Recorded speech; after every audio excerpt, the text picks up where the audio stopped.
Hello, everyone. It says we're live. Sorry, we were having some technical difficulties. We're a couple minutes late, but I am Helena Hart, for those of you who don't know me, and welcome to my live stream with the amazing coach Valerie Green on how to inspire a man to want to commit, no matter what stage you're in, whether you are dating and you want to move into an exclusive relationship, or if you've been with a guy for a while and you're looking for that lifelong commitment. Valerie is an amazing love coach who helps women inspire their partners to want to step up and meet their needs and really get that close, connected, intimate relationship. So welcome, Valerie. Thank you so much for being here with me today.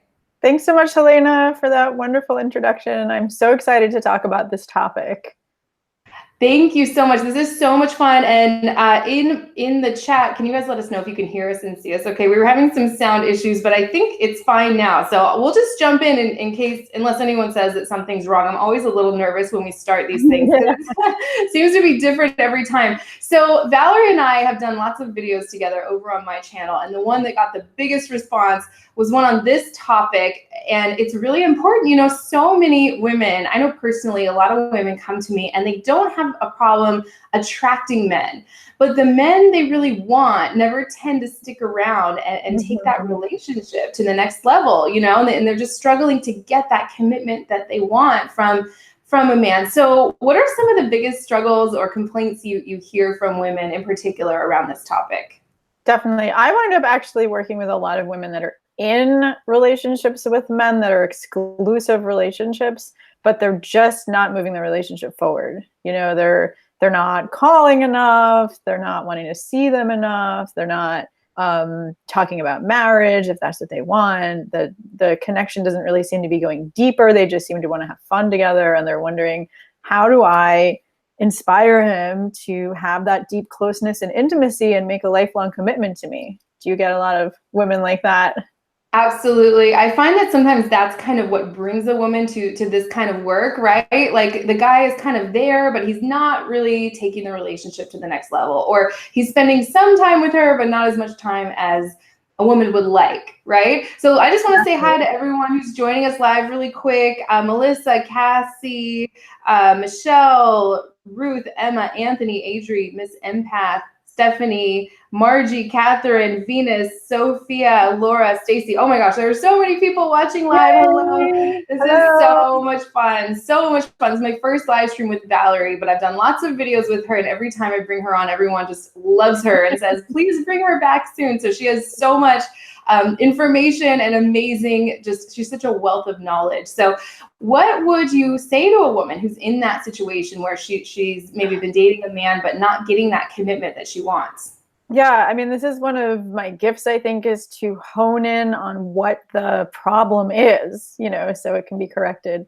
So I'm happy to sort of give an overview in this interview of like the types of, you know, I kind of see it as like, and I know you have your own, I haven't like read your book on the topic, but I know that you talk about that men have like stages that they need to go through to deeper and deeper commitment. And so I kind of teach it like inspiring a man to deeper commitment is akin to seducing a woman. That is so interesting. I've never heard you say that before. So yeah, let's talk a little bit about that. So interesting. Yeah, and it's so funny because like my partner actually came up with that analogy. He's so articulate. He like explained it all to me, and I was like, that makes so much sense. Of course, he already is. You know, we're planning the rest of our lives together. So it's like at this point, he just lays it all out for me.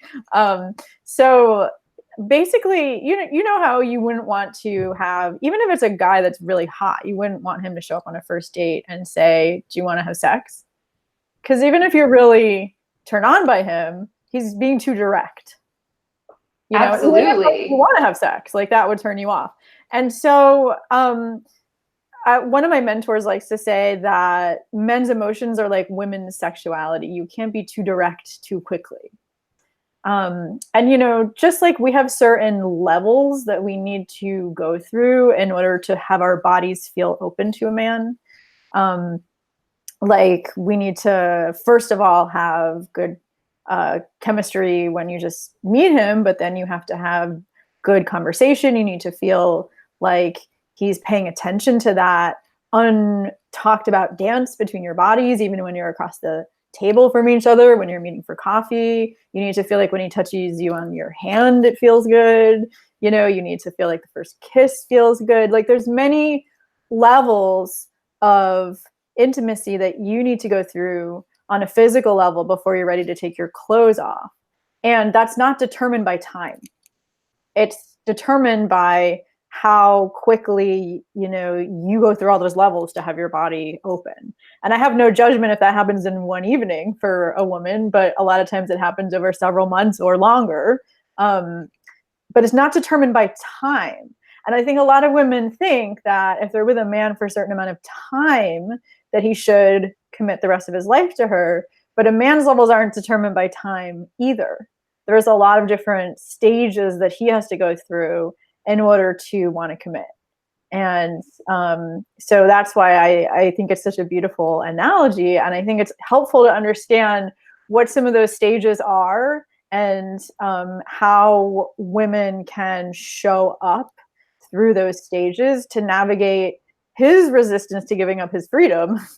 You know, just like a woman has resistance to taking her clothes off in the beginning, men have resistance to giving up their freedom, right? Yeah, definitely. I've actually never heard anyone put it that way before. That's so true. You just imagine a guy wanting to, like, you know, jump into bed with you like right away before you get to know him. And I love that you said it's not about a certain amount of time. I have a program where I answer questions, you know, every week, personal questions. And something that's been coming up a lot lately in that program is women tend to think it's like a mental calculation. Like, we've been on this many dates, and I know a guy where, you know, my friend had sex with him on the third date, and now they're getting married, and this, you know, it's like they're trying to mentally work out a solution to like how long they've been seeing each other, maybe when they first slept together, when commitments, and for men, it's not such a mental thing. It's more of a gut instinctual feeling, right? Just like, I mean, it's not a mental thing either for us about when we want to take our clothes off, right? That's why I think it's a good analogy. That would be like saying, oh, I always take my clothes off on like date 5 or whatever, you know, because like obviously it's not a mental calculation. It's an emotional experience for a man. And so there's so many different distinctions that I teach around it. Of course, I mean, so the first thing I'll talk about is at every stage of a relationship, what inspires a man to open his heart. You know, and I know that these are things that you talk a lot about in your videos too. So we can, of course, go into some new topics, but I like to lay the foundation, which is that we need to, first of all, know how to be in our heart rather than in our head. I think that's the most important, you know, distinction, to inspire men into his heart. But what does that mean? I think we hear a lot about that. And I like to look at it as like, you know, you're in your head when you're making that mental calculation, like you just said, or when you're analyzing the situation, or you're trying to think, oh, he said that, I should say this, or you're trying to figure out what's going on with him, you're in your head, you know, or if you're trying to control the situation or the outcome, you're in your head, or, you know, there's like many different ways that you can recognize that you're not in your heart. And you know that you're in your heart when you're feeling self-compassion, which is a big part of what I teach. That means that you can open your heart to your feelings, so that, like, I think a lot of times when we get emotionally reactive and we want to like tell a man what to do, or we want to like, you know, lash out, not that we want to lash out, but we wind up lashing out, it's because we can't hold our feelings in our heart. Like, we're not able to open our heart to our feelings in order to discover like what would self-love look and feel like to me right now, and like what are my deeper needs and desires right now, and how can I speak those in a way that is opening him up into what I call intimacy, you know, where you're not making him wrong and you're not making anything about the moment wrong, but you still might be angry or sad or, you know, whatever your emotions are. Although what I love to talk about in terms of the stages of a relationship because I know you and I did a video about how to share your feelings in an inspiring way to men. I think that that's different in every stage of a relationship, right? Because you sort of have to map your feelings to your level of investment, if that makes sense. Totally makes sense. I mean, I talk so much about not getting overly invested until you know for sure that you're on the same page with the man. Amazing. And I want to jump into these stages. I think this is going to be so valuable for everyone watching. Just wanted to say hi to everyone who's just joining us. Stacy and Katharina have some great points in the chat. Stacy says, guys don't overthink things generally. I think they do what they want. And I agree with you too. Men, we women can tend to analyze the situation and overthink things all to death, right? Men, I'm laughing over here because who hasn't been there, right? Men, it's like it's either feeling good to them and they're moving the relationship forward towards commitment, and they're not, right? It is. It's more of a gut level instinct, right? Men follow their instincts. And the only thing we can really do under those circumstances is exactly what Valerie's saying, right? Shift your vibe, get out of your head, connect with your heart and your desires and your vision for the kind of relationship you want. So then you can express those, I'm assuming, it probably in one of these stages. So let's jump in. Tell me about these stages and what a woman can do to inspire a man to want to commit at each stage. Exactly. So first of all, for the single women out there, obviously the first stage is just making that first connection with a man. And I think it's so important when you're just meeting men out and about or online, but obviously this is more pronounced when you're out and you're about, that you're in your body, not in your head analyzing, because men can feel it when you're in your body, right? If you're just paying attention to what feels good in your body, you're just noticing, how strong your legs are, or feeling your pelvis. I studied with Mama Gina, and she likes to talk about just feeling your pussy all the time. But you can just honestly feel your pussy when you're walking around and notice how that makes men relate to you. And just being open, you can tell, is my energy open or is my energy closed? And of course that pertains to all stages of a relationship, but inspiring him to walk up to you is about having this open energy and smiling and making eye contact. And people like to think that it's the man that's initiating, but actually it's the woman who initiates with her openness, with her sense of that unspoken invitation that it's safe to approach, because men are scared of being rejected. And what's going to make him walk across the room or whatever to talk to you is if you feel open, and that you're not open if all you are is attracting players, because players will approach any woman. But if that's all you're attracting, it probably means your energy is closed, because players are the only ones who aren't scared of getting rejected, because they just approach everyone. That's such a good point. Wow. I never thought about that before, but that makes sense. And you don't want to be closed, because that would then attract men who just want that conquest, right? And then they're not going to, once they sleep with you or once they get what they want, they're not going to keep coming towards you and want to commit to a real relationship, right? So fantastic. Exactly. I love that you said invitation. I was about to jump in and then you took the words right out of my mouth. Yeah. So it's the woman in her feminine energy creates an invitation that then inspires a man to want to step towards, right? Exactly. And a lot of women have, I work with some women that have social anxiety, and then it's just really about looking at your beliefs and really learning what guided meditations or what, practices you can do to get into your body. There's ways around that to become more open. So that's kind of the gist of the first stage. Of course, there's a lot more that I teach about that. But then, of course, there's the first few dates. And I think what a lot of women also, I've worked with a lot of women that have heard what all the relationship coaches say about sharing your feelings. And I think they either share their feelings too quickly with a man, because remember, on a first or second or third date, they share their challenging feelings. I think sharing your positive feelings are good all the time. But this is what I mean about mapping sharing your feelings onto your level of investment.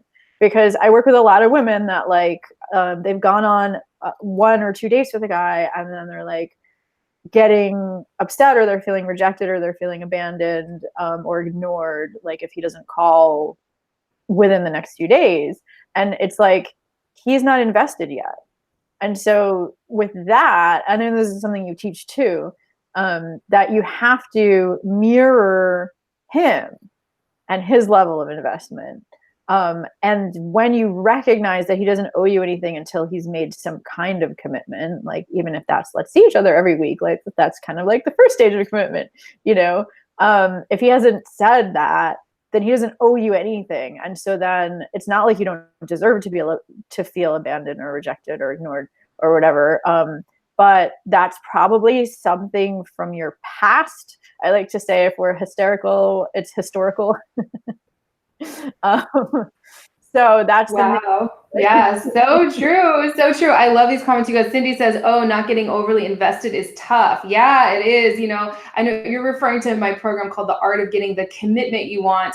And it's, you know, I talk about the relationship roadmap where, you know, we can be way ahead of a man on like a relationship timeline, you know, trying to pull the man over to we are and catch him up to us, where you want to be one step behind the man. So it's like his idea and he's asking you to commit to him. Just makes things so much easier. So much easier. These are some really great questions. Let's see. Stacy was talking about going slow. This is, you guys are so great. I can't even catch up with all of these. Someone else asked a really good question. Oh, Carly asked, how do you create an invitation for a man you've been with for a long time? Great question. Are we going to cover that in a later stage? Oh, sure.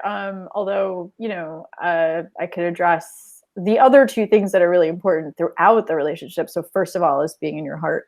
But second of all is being high value. And the way, I know a lot of teachers talk about that too, but the way I see that is that you're on a regular basis doing activities that get you into your sense of joy and pleasure and feeling happy.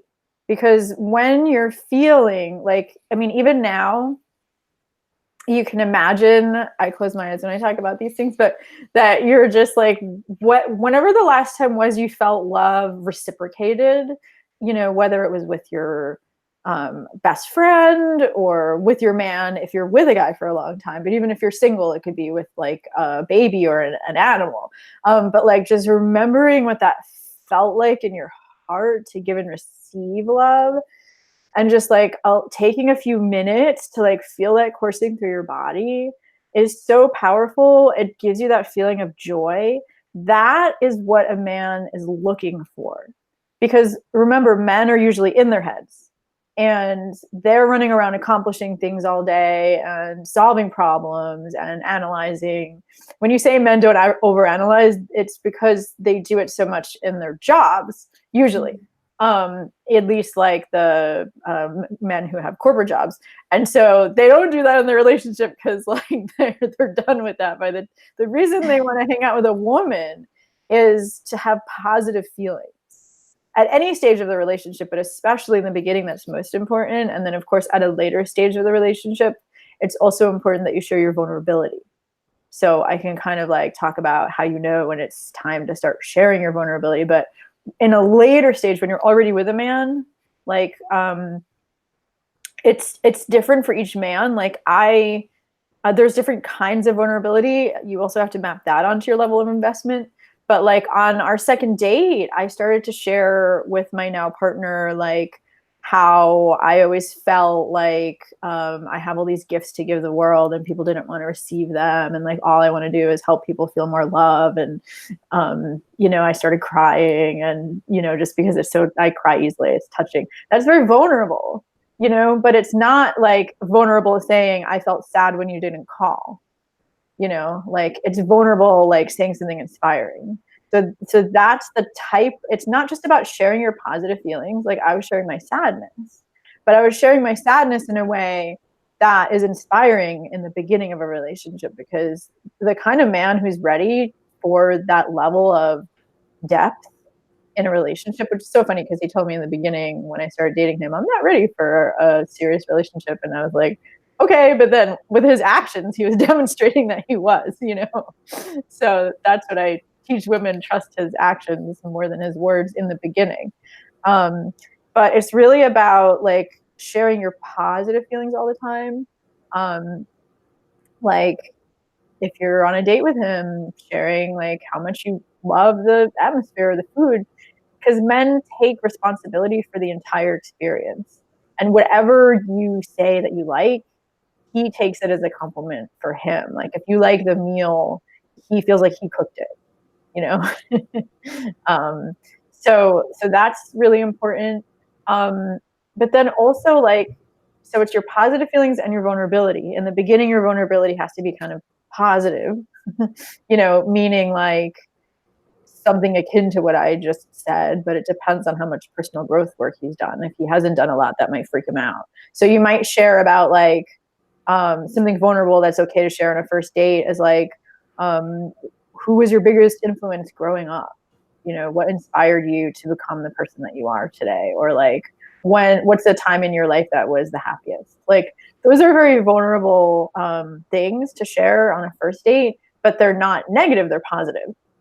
You know, so like what I recommend is like always try to bring it deeper, because that's what makes you stand out from other women. Any woman can, you know, have fun with him and have sexual chemistry with him. But if you share yourself and also ask him questions like that, you know, like not like, I find a lot of women will just ask surface level questions. You know, if you ask deeper questions like, what do you most enjoy about your job? Or what do you like when you're at your best? You know, or what was the most fun thing that happened to you this week? Or, you know, just kind of getting deeper, and then listening. Listening is another huge thing, because a lot of women interrupt men when they're talking. And since men's brains are more single focused, if he gets interrupted, then he won't like be able to go deeper into himself, you know, because then he'll just be in listening mode. There's listening mode and there's speaking mode. It's like we can interrupt each other, because women can like talk over each other and hear both sides of the conversation, but men are like, oh, okay, I'm switching into listening, oh, okay, I'm listening, switching into talking. And so when you're listening, it's like so magnetic when you like receive him and you're listening on a deeper level for like what's most important to him about what he's sharing. And then when he's done, you reflect that back to him like, oh, you know, what you said makes so much sense. And here's what I saw about you in that. Like, those are things that are very inspiring at any stage of a relationship. I totally agree. Totally agree. And this looks like this is resonating with everyone. Katharina says, make him feel amazing when you're around him. It's not about what you do as much as how he feels around you. Always express your feelings. How many kinds of vulnerability are there? Someone asked, and what are they? Are there different kinds of vulnerability, Valerie, in your experience? Yeah. I mean, I just made the distinction between I want to say, I mean, because I hate the words positive and negative around emotions, because like I don't think there is such a thing as a negative emotion. It's like if you're feeling angry or sad, it's unpleasant. So maybe I'll say there's pleasant vulnerability and unpleasant vulnerability. Although I was just gonna say there's pleasant feelings and unpleasant feelings, but I didn't know if you would agree with that. But yeah, it sounds like you would. I totally agree. Everything you're saying is so spot on. It's like when you are connected to your heart, that's what makes a man drop down into his heart, which is a really rare thing for a guy, right? Just because for all the reasons you talked about, they're out there in the world competing and up in their heads so much that if you can be that one person in his life that helps him connect to some of these deeper parts of himself, you become like irreplaceable. It's like you, exactly. Right? You're that one woman that he never wants to lose. It's so important. And I do agree with sharing those positive feelings at first. A lot of women take sharing your feelings to mean that they just say, I feel, and then they can say whatever they want right after that. It gives them license to say, oh, I felt bad, I felt disappointed. And if a man is just constantly hit with all these negative emotions, he's going to take that personally, a lot of men take everything as kind of like a correction or a criticism, like, oh, I did something wrong to make her feel bad. And and of course, it's okay to share unpleasant feelings sometimes, but the more, especially at the beginning, that you can get used to sharing those positive emotions like appreciation and acknowledging him for when he makes you feel good, that can go a long way in inspiring commitment, right? Totally. And especially in the beginning. I mean, although I think it's important all the time. So another analogy that my partner came up with, I like to give him credit, is that positive feelings are like pillars in a house. So you can think of a relationship as like a house held up by pillars, and the pillars represent exactly like what that commenter said. I forgot her name. Him feeling good and you guys feeling good together. And if those are really strong, then there's room to put more heavy, unpleasant feelings on top of it. And the house won't fall down under the weight of the feelings. But I think it's important to remember that in the beginning of a relationship, you're still building those pillars. The pillars need to be built first. Like, he needs to build a positive model of who you are in his head as a generally positive person before there's room for you to share your quote unquote unpleasant vulnerability. And an example of that is like, if you meet somebody for the first time and they're complaining about their life, then you think that's who they are, right? Like, you just kind of like, his first impressions are so important. But this is true, I think, for the first few months with a man. I mean, like I said, it's not determined by time. It's just determined by like how quickly he is moving the relationship forward. But if you know someone for a long time and then they're complaining, you don't assume that's who they are. So it's like the first stage of a relationship is when he's building this model of you in his head. You're getting to know each other. And so you want him to know you as somebody who makes him feel good, who associates you with good feelings. And this isn't about being inauthentic, because we all have a positive side and a more unpleasant side. We all have a needy side and an independent side. So it's just that in the beginning, what works for inspiring a man is to go deep, but with that positive vulnerability, and sense how much he can handle too, because men aren't used to feeling their deep feelings. So I think in the beginning, it's really important to make sure that you're having fun more than anything else and getting to know him, because that's usually the purpose that men have in the beginning of a relationship. Men don't get into a relationship because they think relationship is great, and they want to commit. Like, they get into a relationship because they can't stop thinking about a woman and she inspires him to want to spend more time with him. And so in the beginning, that is like how much fun you're having. And that's the first stage. So the second stage after that, I see as when he wants to see you regularly. He's saying like, and I haven't read your book, so I don't know how this maps onto your stages or your roadmap. But so we can kind of have a back and forth. I know I'm doing a lot of the talking. And no, that's great, because I'm scrolling through all these amazing comments.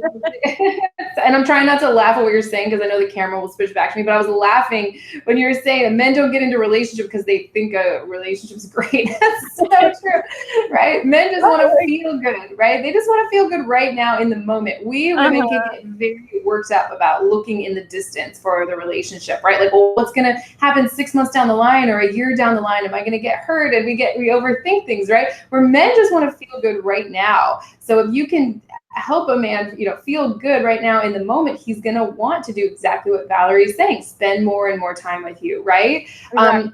A lot of people I'm noticing in the chat right now, every time I look at my phone, I'm just reading the comments in case anyone's wondering.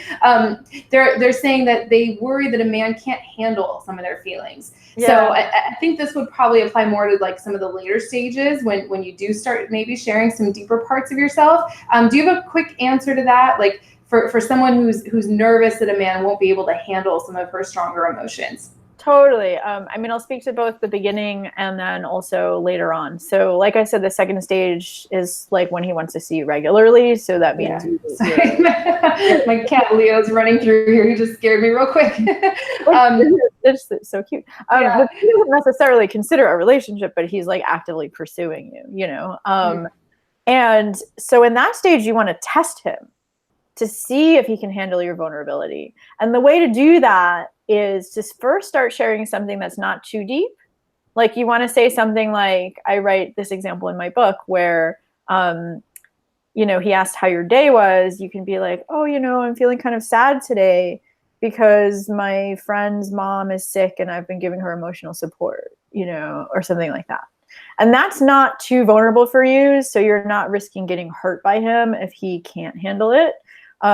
So if he sort of leans in and says something supportive, you know, like, oh, that's so nice of you to care for your friend, or I'm sorry you're feeling sad, or whatever, then that means that he can probably handle you sharing something deeper. But if this is a critical stage, you know, because there's a lot of men out there that really aren't emotionally available. And this is a critical stage for you to sense that. Like if you share that you feel sad because you're taking care of your friend and he's like, don't feel sad.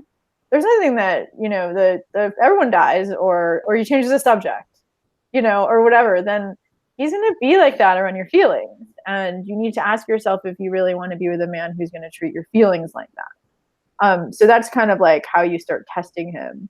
But then later on in a relationship, if the question is about like, if you've been with a guy, let's say you're in an exclusive relationship with a guy, which is, you know, the next stage, which doesn't, like, I share that to men, that doesn't mean that it's headed towards marriage necessarily. Yeah, I know, right? So that's something that you really have to negotiate when you become exclusive, but that's another question. But let's say you're in a committed relationship, and if a man wants to be with you and only you, for, you know, that in this stage, we're not talking about the rest of your life yet, but we're just talking about this stage. That's the time to really start being more vulnerable because, you know, still keeping in mind the pillars. Like I said, I think a lot of women see sharing their feelings and then they bring all these expectations onto the relationship and sharing more of their negative feelings, or unpleasant feelings. So you have to make sure the pillars are still strong. But assuming they are, you know, which just means appreciating him every day, or like sharing your positive feelings every day, or every time you see him. But if they are, then I have another tool that I call the manifest lasting love conversation. And I know we've talked about this before, but I like to say that men, you know, sort of like that quote I shared earlier, that men's emotions are like women's sexuality. You can't be too direct too quickly. So it's like, usually men can't handle your feelings if you just blindside him with them. You know, if you're like, you just jump out of nowhere and you say like, I feel sad or I feel angry or whatever, he has no context for how to interpret that. And you have to remember that men are usually looking to solve a problem. So he's sort of like, what do I do? What do I do? And if a man feels stupid and he doesn't know what to do, then he'll shut down. You know? So it's like, you kind of have to like set the context. And that's what the manifest lasting love conversation is about. I share 5 steps for how to share your feelings in a way that he can actually hear them and that inspires him to want to meet your needs and desires. And that is one of the free gifts that I'm offering at the end. I was just going to say, yeah, isn't that one of your free gifts? It's in the link of the description right now if you guys want to go check that out. Yeah, absolutely. Kimberly says, this is such great information, inspiration, first stage right now. Feel good in the moment. I'm grateful. Yeah, I feel like this is just info every woman needs to know. Carly, right? I wanted to address Carly's question. She says, after being in a relationship for a long time, can you show him vulnerability by leaning back and responding with how you feel? Inviting feels like doing an masculine energy thing. Shouldn't the man invite and a woman respond? I say yes. I think an invitation that Valerie and I were talking about doesn't mean leaning forward and actually inviting him, right? It's actually leaning back. I call it space and softness in my commitment program. Creating space and then opening up your energy, softness, right? It's kind of the opposite of what we all feel compelled to do. Sometimes we want to lean forward and make something happen and then shut ourselves down emotionally, which cuts off the connection right? So yeah, and being an invitation doesn't mean the way we're talking about it, leaning forward and actually inviting a man. So let's move in. Let's move into the second stage if you don't mind. Unless, is there anything else you wanted to add here? No, I mean, I was just, I mean, I agree with everything you just said, which doesn't mean you can't approach a man at any stage, but there's a way to approach a man that's leaning forward and trying to make something happen, and approaching him that is soft and in your feminine energy, and, you know, just like being present with him and not trying to make something happen. And that's more in your feminine. So, you know, I know that every teacher has whatever analogy they talk about leaning forward and leaning back. Like if you're sitting next to him and like you're the one trying to touch him and make something happen, you're leaning forward.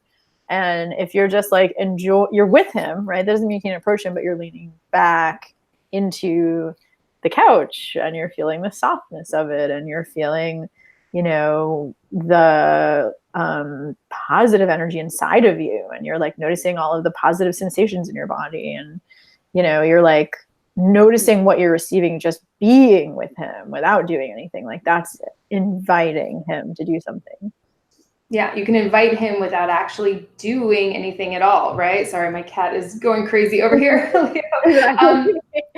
let's move on to this next stage. This is fantastic. We don't want to keep, I don't want to keep you on here forever, but this is really, really valuable, Valerie. I like being on here, so we can stay for a while. This is my favorite, you know, it's actually not even my favorite topic. I feel like there's like 100 topics I could talk about in relationships, but I mean, it's definitely one of my favorites. Absolutely. So that was, so the first stage of, you know, meeting a guy and get kind of like what you were saying is having him asking you to see him more and more, right? How would a woman go from that kind of casually dating into the next stage, which I would imagine be moving towards more of an exclusive relationship, right? Yeah, exactly. And the way to keep inspiring him, whether you are dating consistently and want him to ask you to be exclusive, because remember, you don't want to ask him that, because men need to feel like they're in control and it's his choice to not see other people, because one of the main values to most men is freedom. So you don't want to ask him to give up his freedom. That feels needy, you know, to him. He wants to be the one to ask you to voluntarily give up his freedom, you know? So what inspires him to do that is if he feels like he can get what he's getting from you, like he can't get what he's getting from you from any other woman. And so that's a great point. That's a really great point. Yeah. And so it really is about going deeper, like into a big part of what I talk about is like figuring out what a man's purpose is and empowering him to be who he wants to be in the world. And, you know, because like that's usually men, women have purposes too, of course. Everyone has a purpose, but usually for men, their purpose comes before anything else, even taking care of themselves, you know, unfortunately. Yeah, I always make sure in, you know, any video I make about commitment, I try to make sure at least that I say that, you know, a man needs to feel like he can live out his purpose with you, right? That you're not going to be a distraction to what he feels is his life purpose or what's driving him forward in life. You know, he wants to feel like he's going to be more with you and be able to like be on that journey with you and step into who he wants to be even more because you're by his side, right? So yeah, so important. How would a woman inspire a man in that sense? It's super important because this is something hardly anyone talks about. Totally. You usually can't come out and just say, what's your purpose? Although I did that with my partner on our second date. Because like, you know, I'm a coach and he used to be a coach. And so I knew he knew what it meant, but he looked at me and he was like, no woman's ever asked me that before. And I think that he shared with me afterwards that like me asking him deeper questions like that was one of the reasons why, even though he said he wasn't looking for a serious relationship, he changed his mind so quickly, you know, because men don't always know what their purpose is. They need someone to ask them the deeper questions. So some of the questions you can ask him to figure it out are like, you know, what is something that you have to accomplish in this life in order for your life to feel worth it to you? That's a good one. Such a good one. Yeah, I think I've been telling you for a while. I want to do a video with you on like deep questions to ask a man to inspire emotional intimacy and deepen the connection. Yeah, fantastic. Do you have any more of those just right off the top of your head that a woman can do that would really inspire him to feel like he could live out his purpose with her? Totally. Just to observe like what it is that his values are. And one of the things I do with my clients and also in my book, the commitment roadmap, I didn't realize that you had the whole relationship roadmap thing.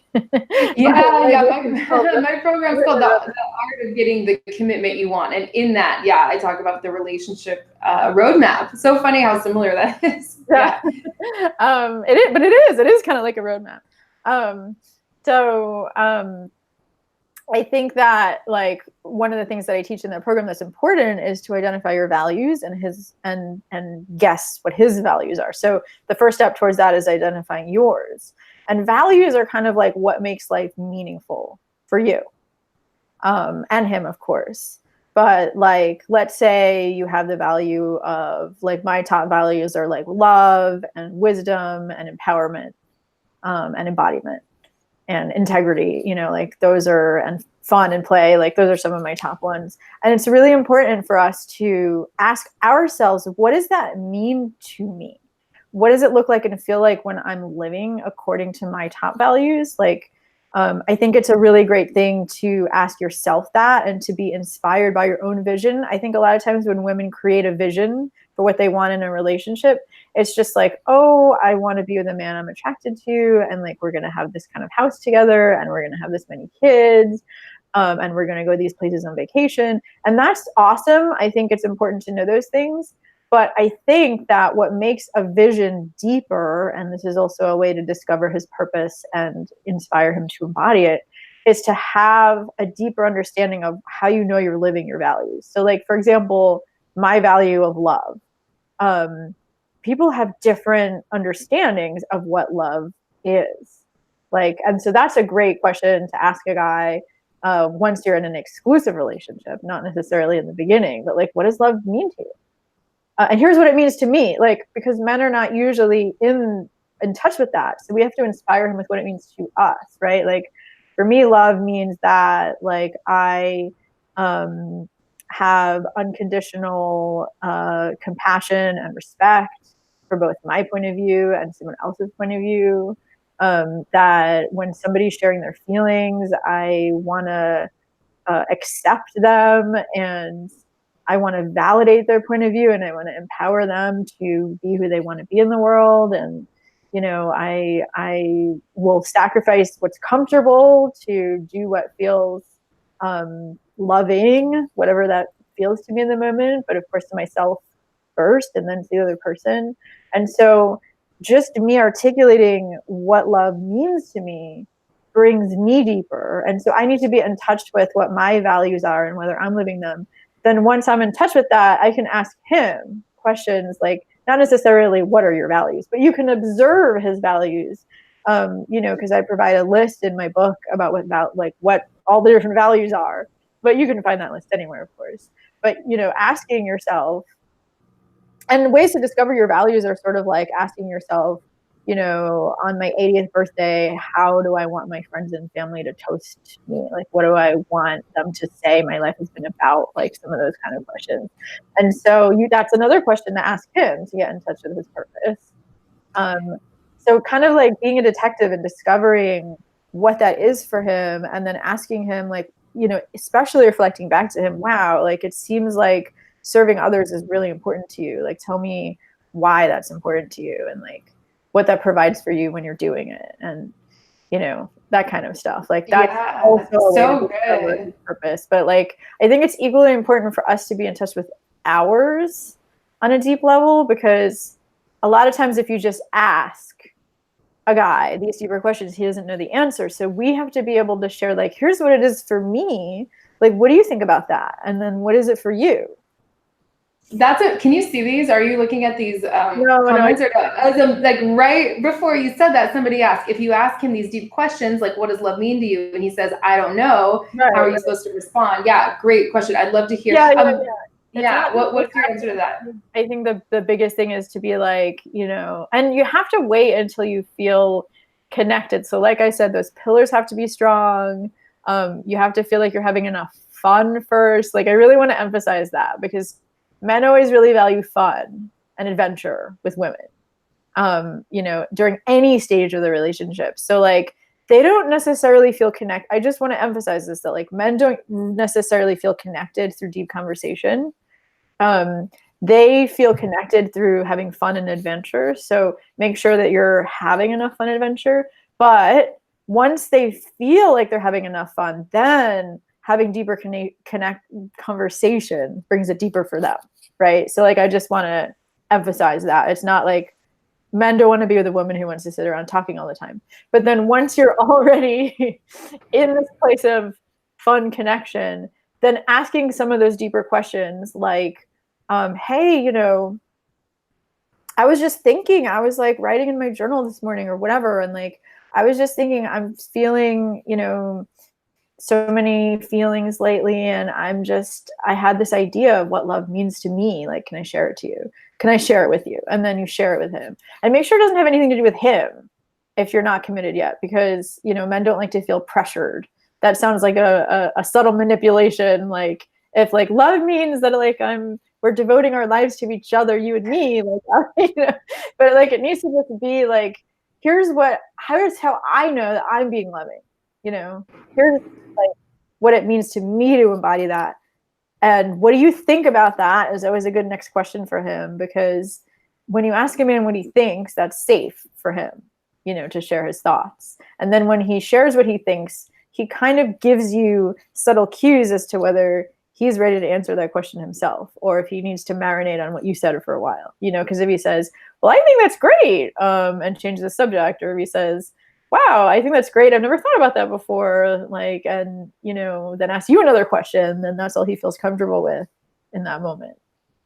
Yeah, amazing. I love that. Something I've heard you say before that I thought was so brilliant was something like, one mistake you see women make is they're just so focused on getting that commitment, like, right? Like getting exclusive, getting committed to a man rather than committing to their own vision of what they want for themselves in a relationship. And it seems like these questions would help a woman connect to what she truly desires in a relationship, so that she can then, like, the point of these is not to make a guy, want to commit, right? The point is to express yourself and see if you're on the same page, right? Someone asked, even if you do explain what it means to you and he still brushes you off, does this mean he's emotionally unavailable? It could mean a lot of things, but as long as you don't have that expectation tied to it, you want to just be watching him a little more dispassionately, right? Like, are we on the same page or not? Totally. Right? I mean, instead of asking like, does he want to commit to me? You should be asking yourself, is he the kind of guy that I would commit to? Like, because I had a really high bar for the sort of man that I wanted to be with, and that went back to my values. Like, personal growth is another one of my top values. Like, I need to be with a guy who's committed to doing his own work and like really busting through whatever's in the way of him, like living true to himself, to his deepest truth. And, I want to be with a guy who has the same vision for love that I do. And so it's like, I'm asking him these questions to decide if he's the kind of guy I want to be with, not the other way around. Absolutely. Yeah. Is he, operating at a level where he can live in my world, right? Peter has some great comments. Peter, I'm loving your comments. It's always great to hear a man's perspective too. He said, if a man's not willing to open himself up to you and allow you into his heart and mind and soul on a personal level, it's possible he's either not mature enough or not ready. Amazing. Right. So, and I mean, I think that, like, I totally agree with that. And thank you, Peter. I also think that, like, if you ask a man those questions once, he could just be having a bad day if he blows you off. So I think it's important to see how he responds over time. If he always can't answer those type of questions, then he might be immature or not ready. But last night, my partner is very, very comfortable with being close emotionally and physically, but last night he was really sleep deprived and was just like, leave me alone, and it's very uncharacteristic of him. And then I had to just like meet my own needs, like, which is another thing that I teach women to do. So men have bad days, and I think it's important not to like expect that they're always going to treat you well. It's observing how they are over time. What percentage of the time is he treating you well versus not treating you well? I think there's that app out there called the boyfriend log that's meant to do that. Have you heard I love of that? I know I've never heard of that before. Ruth, yes, this will be available later. I've never heard of that, but something I've just always kind of told my clients is kind of assess the relationship in maybe like 4-week increments. Don't assess it. Don't keep score so much day to day, because but, you know, man can have an off day just like we can. It can be hard to not take that personally, but it's really important to kind of like, you know, if he's a good guy and in general his energy's been coming towards you, kind of cut him some slack. Sometimes give him the benefit of the doubt. Of course, if he's never emotionally available to you, obviously he's probably not going to be a good relationship partner long term, right? So Exactly. yeah. So let's move on into this next stage then. Yeah. So the next stage would be, and of course, feel free to throw out your own ideas, because I know I haven't read your book, like I said, or whatever, but like I know you have your own stages. But when you're in an exclusive relationship and you want to inspire a man to a lifelong commitment. So first of all, I love this seduction metaphor, because what you need to be doing is figuring out what's his resistance to commitment, because every man has some resistance to giving up his freedom. You know, that's just their top value. And if he doesn't have any resistance, I mean, there's some men out there that are just ready to get married and they're looking for their wife. And that's great. But that's probably not where most men are at, you know? So it's looking for discovering. It's like a discovery process. You're a detective. You're looking to figure out, what is he scared of? You can't just ask him that, because like men don't like to admit they're scared of anything. But he'll come out and tell you, if you create the right emotional, intimate environment where you are sharing your deep inner perspectives together, he'll come out and tell you what his fears are about relationships, about marriage. You know, maybe his parents got divorced when he was little, and he, you know, didn't fully process that, and he's scared of what he's scared of then is the emotions that he went through back then, you know, because he never fully processed them. So what you need to do then is demonstrate that when he shares something, when he does share, see, here's one of the things that a lot of women don't understand. A lot of women say they want to hear men open up about their feelings, but then when they do open up about their feelings, we get dismissive, because we get scared, because we want a guy to be strong, you know? And like our inner cave woman comes out and is like, but you can't feel scared, but you know, that I don't feel safe anymore if you feel scared, you know?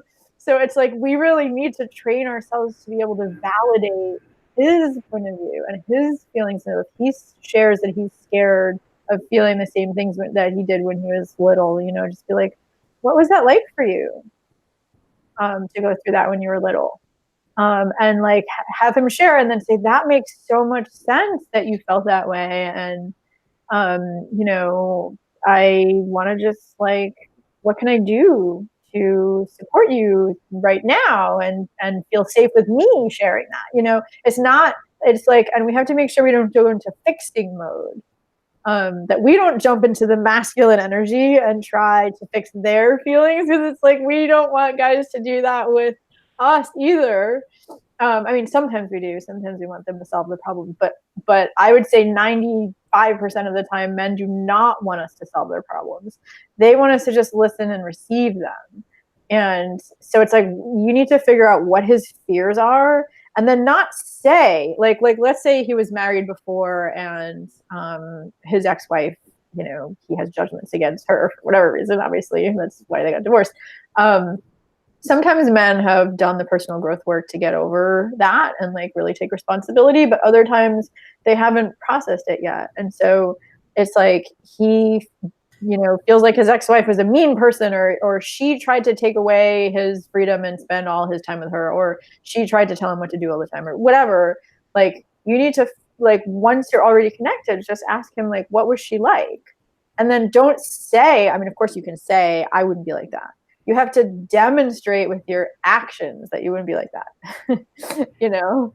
Yeah, I totally agree. Sophie says, great conversation. Ladies, thank you guys so much for your comments and questions. This is amazing. Valerie, I can't wait for you to read all of these. They're so good. They're so good.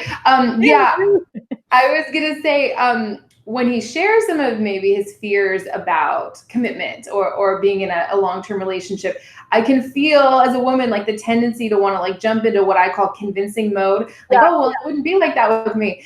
Convincing mode is actually masculine behavior. It will push him away. He doesn't, men don't dream of ending up with a woman who like convinces him and is pining after him, trying to lock him down into some kind of commitment, right? They dream of winning over their dream woman and like hoping she says yes, right?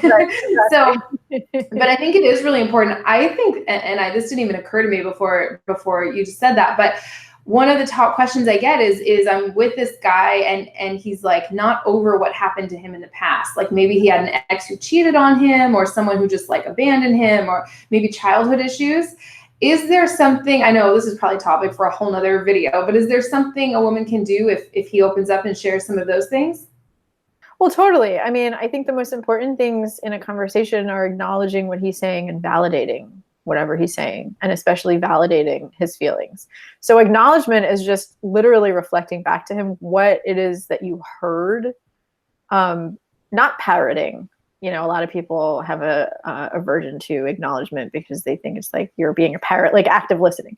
It's not necessarily like that, but if he shares something really deep and vulnerable with you, then you can say, wow, I really hear that. Like when you were little, this and this happened to you. And that shows that you're taking it in. And then remember, he needs to feel received. So he's going to feel really received when he hears that. And of course, that's why it's so important that you know how to give yourself compassion for your own feelings and hold your own feelings. Because if you can't hold your own feelings, you won't be able to hold his, right? And this is something that men really need from a woman, is that the rare times that he does get vulnerable, that you can hold him. I look at it as like receiving him. That is beautiful. Holding the space without, I would imagine, maybe my tendency jumping into like therapist mode or counselor mode or fix it, obviously convincing mode, trying to fix it or, you know, prove to him that things will be different with you is the wrong way to go. But listening to him the way you're talking is receiving, which is actually a feminine energy quality, kind of being there with him and holding that space. That is brilliant. I love that. Totally. And then I think the next thing that's important after he feels received is validating him. Because men, especially, everyone needs validation, but like men especially identify themselves with their, with making sense, with their thoughts making sense. And validation is finding something about what he just said that makes sense, you know, so that he's not crazy for sharing that. So like if something happened to him in childhood and first you received him, then you can say, wow, like, first of all, like you can empathize with his feeling. Like, that sounds like that felt really scary. Is that how it felt? You know, and then he can say yes. Like, it's good. That's called a conjecture. A conjecture is guessing how someone's feeling. That is something that therapists do, but like, you know, therapists also try to, I mean, not all of them, but some therapists, you know, they're there to hold space for someone to be healed. You're not necessarily being his healer. But like getting him in touch with what that was like for him, what he felt, and then validating it, like, oh my God, that makes sense that you felt that way. Anybody in that situation would have felt that way. You know, that's like he's gonna feel like he's not crazy. And I think men are scared of feeling crazy when they're expressing their trauma or their, you know, unpleasant experiences. And so validating him is really important.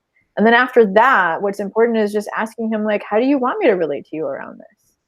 Because like maybe he'll want you to give him advice, or maybe he'll want you to help him figure out how he can reframe it to feel better.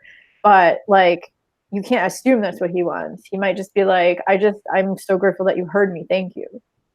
You know, so like asking him, how do you want me to relate to you around this is really important. It has to be his choice. That is so brilliant. I'm so glad you said that, because something I talk about a lot is that, you know, like what we might want someone to do when we're sharing something deep like that is often not, especially what a man would want, right? Or, like if we're sick, we might want someone kind of like doting on us and taking care of us, and a man might want to be left alone, right? When he's not feeling well. I would imagine same thing with sharing feelings, or probably even more so, since men have been kind of conditioned to feel that opening up isn't masculine, or it's not acceptable, or it's not safe, right? So I love that you said that, and I can see how that would really inspire a man to feel like you're just irreplaceable, where he just would never want to lose you. So that's fantastic. Let's move on into the next stage of this. Yeah, and so when we're talking about like really inspiring a man into lifelong commitment, I think it really is about navigating his resistance like you would want him to navigate your resistance to being sexual. Like, let's say, bringing back that analogy, if you had sexual trauma, like, you would need to feel like he can honor you, that he can honor your boundaries, that like he wants to experience who you are as a whole person, not your body. And that if when you speak about your trauma, that he's really supportive and empathic. And same thing for him. But there's a lot of different things that a man is considering when he's considering whether he wants to spend the rest of his life with you. And some of those things are, like, first of all, when he pulls away, because all men pull away sometimes. Do you take it personally and get upset at him? Or when he comes back, are you open-hearted and happy to see him again? When you get into arguments, because all couples get into arguments, are you able to work through it with him and come up with solutions together? Or does it kind of go into this cycle of the same argument happening over and over again, and you can't solve it, right? Because nobody, but especially not men, because men are less comfortable with feelings in general than women are. No man wants to have unresolved stuff. Like, they won't want to commit to a woman where there's unresolved stuff. Yeah, they're going to want to know that you can go through those hard times together. It's not going to tear you apart. In fact, it actually can improve the relationship.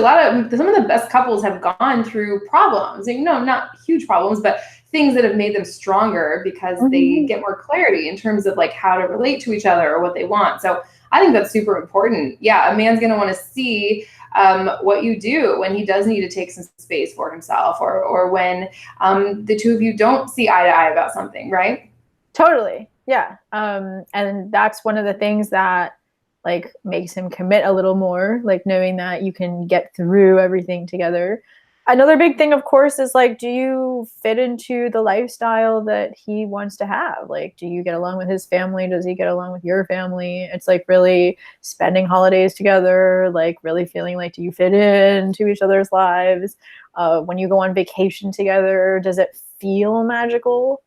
Because it's important that like you have honeymoon experiences together, before the actual honeymoon. Like, it needs to feel really blissful. You need to feel like you can have a lot of fun together in intense bursts, in addition to like navigating the rest of your day with all the logistics, Absolutely. Yeah, definitely. What would you say to someone, this might be like for a different stage, but where the woman does get the sense that she wants more commitment than the man is like willing or able to give her at this point? I mean, it depends on if they're exclusive or not. Because if they're not exclusive, I think it's really important to keep dating other men, even if you're not sleeping with them, but like keep open to dating other men, because first of all, that you might meet someone else who is ready. But also, like, men can feel it if you are dating other men, and that inspires him to want to be exclusive with you. But let's say you're exclusive and you want more commitment than he does. I think it's super important to pace yourself, and make sure that, I know we talked about this in the interview we did for my podcast, that like you're using your masculine energy, you're channeling that into other areas of your life. That like you're really making shit happen in your business and in your health and, in your friendships, and in your hobbies or whatever, because when you're wanting to make a man commit, you're in your masculine energy. And it's so important. You channel that somewhere else, because it's not about women not having masculine energy. It's really about making sure you show up with feminine energy in the relationship. And then it's just about getting curious. Like, you have to be a detective. You have to ask yourself, what does he need to experience with me first to let him know that he can't live without me?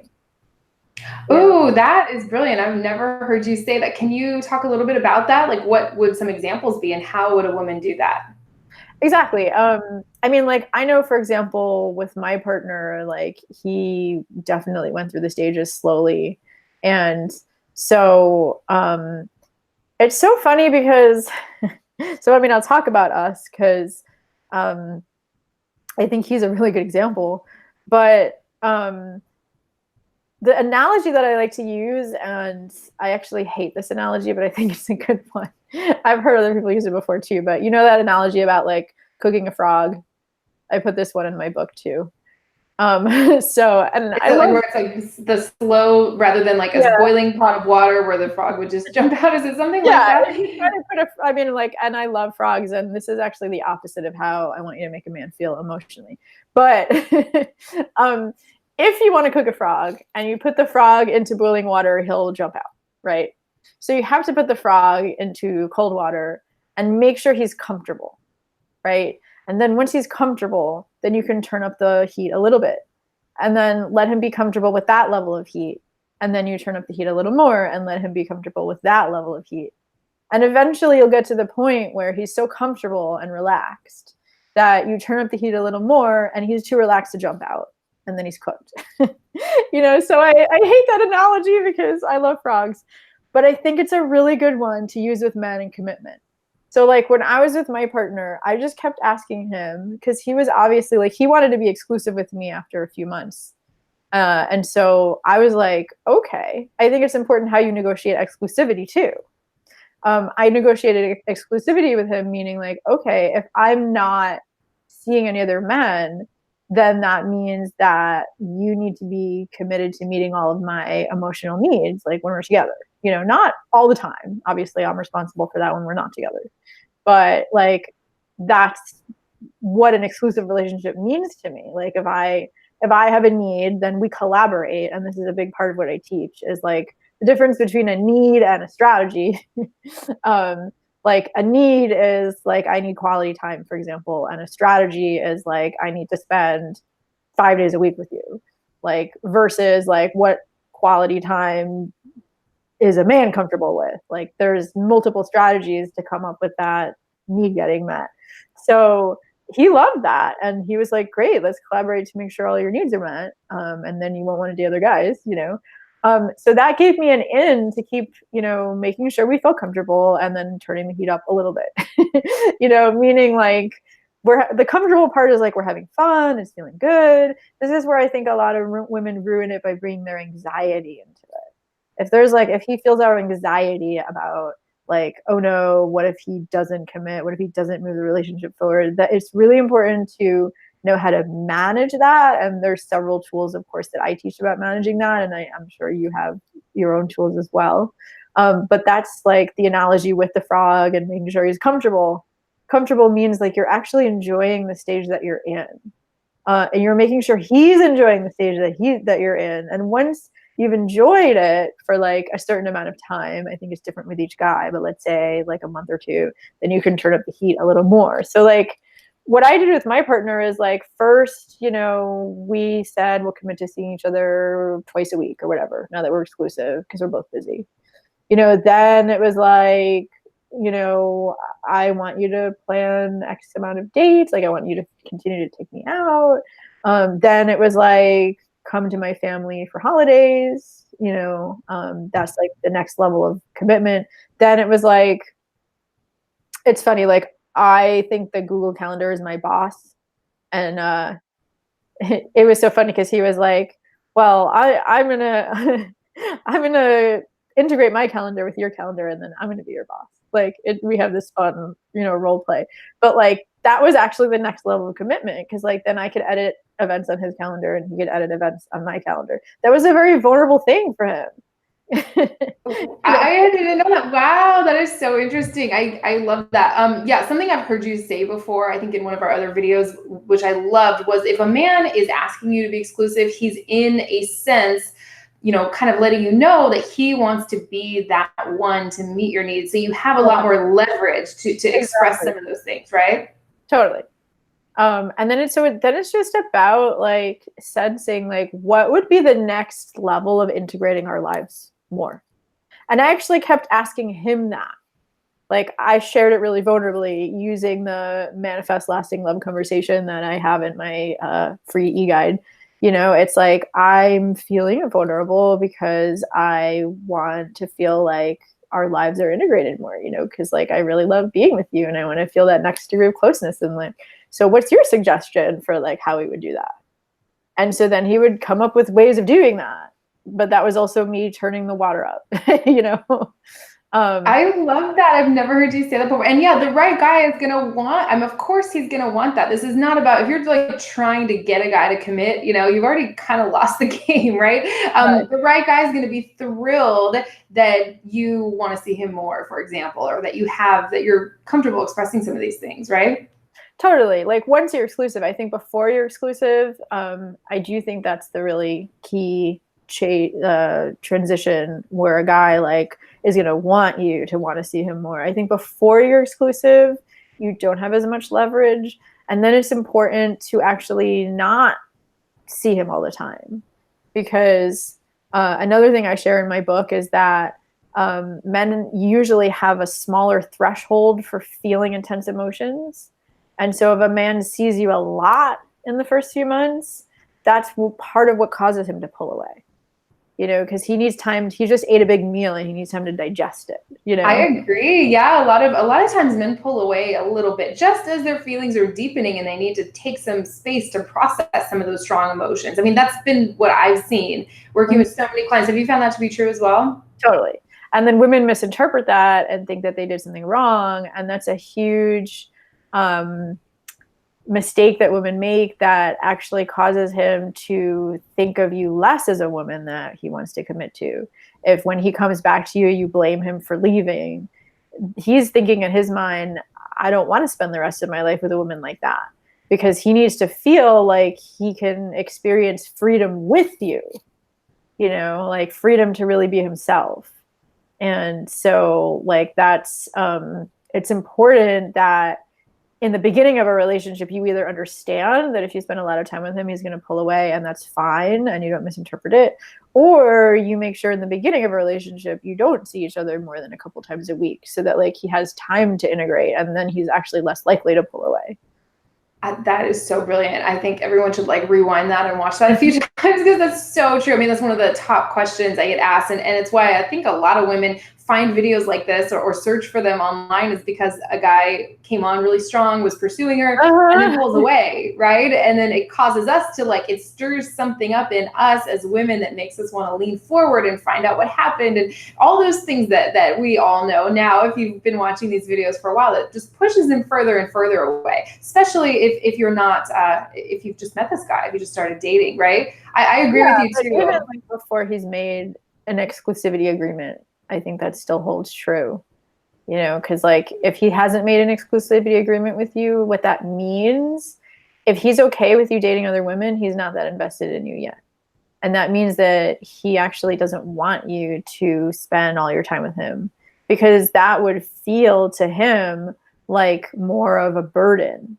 He doesn't want to give up his freedom to have your expectations on him that come with you thinking that you're his girlfriend before he's asked you to be exclusive.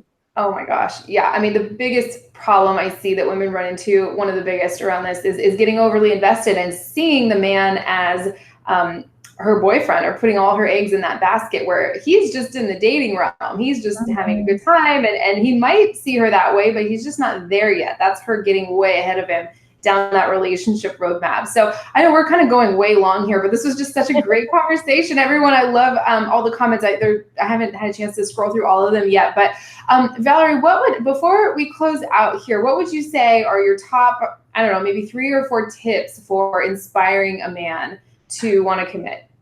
Totally. I mean, the first step is, like I said, that you have to be able to be that detective and ask yourself, what kind of woman would be irreplaceable to him? You know, it's kind of like puzzle pieces. It's like everybody has their own psyche of things that they need that they didn't get met in childhood, or like things that they need in order to live the life that they dream of living. So it's like figuring out, you know, like which part of that puzzle piece, like figure, like all the things that we said about how to discover his purpose and empower him in it, you know, that's the first thing.